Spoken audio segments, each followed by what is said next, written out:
Tsunami பேரலை தாக்கியதன் 20ஆம் ஆண்டு நினைவு நாளை முன்னிட்டு கன்னியாகுமரி மாவட்டம் கீழமணக்குடி கிராமத்தில் மீனவர்கள் சிறப்பு திருப்பலி நடத்தி சுனாமியில் பலியானவர்களுக்கு கண்ணீர் அஞ்சலி செலுத்தினர். இது தொடர்பான விவரங்களோடு இணைகிறார் செய்தியாளர் தங்கலிங்கம். விரிவான விவரங்களை வழங்கலாம். வணக்கம். கடந்த 2004ஆம் ஆண்டு ஆழிப்பேரலையால் சுனாமி என்னும் ஆழிப்பேரலையால் கன்னியாகுமரி மாவட்டத்தில் கடலோர கிராமங்களான குளச்சல், கொட்டில்பாடு, மணக்குடி, கன்னியாகுமரி உள்ளிட்ட பல்வேறு கடற்கரை கிராமங்களில் 1000க்கும் மேற்பட்ட மீனவர்கள் பலியாயினர்.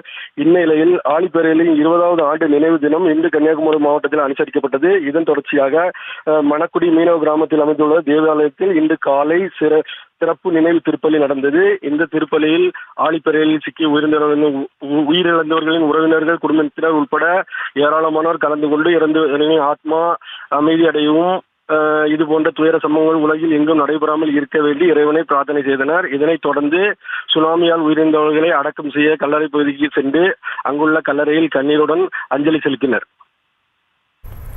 விவரங்களுக்கு நன்றி தங்கலிங்கம்.